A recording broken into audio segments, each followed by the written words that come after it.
I da, dobro večer svima, ja vas ne bih dugo gnjavio, izvinite na prekidu programa, prinuđen sam samo da reagujem zato što se na Facebooku ovih dana pojavio još jedan od lažnih profila, evo sad će Milan da vrati i da uslika.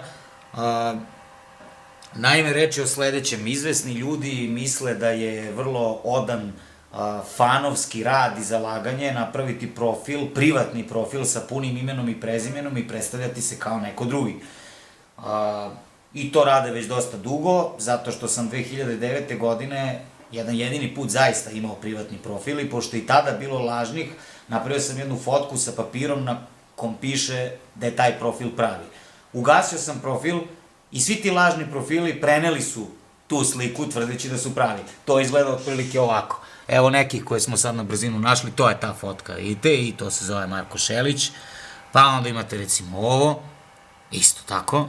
Imate ovo, ali tu bar piše da je fan profil, i ovo najnovije, dodao je čovek sad da je to fan club page, ali iznad i dalje piše da je novi profil, a uhvatili smo ga da se vrlo aktivno dopisuje u prvom licu, čak sa ljudima koje poznajem.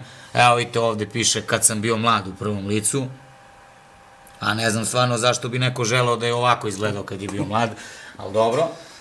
Dakle, poenta je sledeća, postoje dve stvari, privatni profili i fan stranice. Što se fan stranica tiče, kogod ih otvori, nemamo ništa protiv. Što se privatnih profila tiče, sa svoje strane, samo apelujem na vas da se unfriendujete ili da prosto ne nasedate na te fore, jer, kažem vam, ne postoji moj privatni profil i nijedan nije stvaran.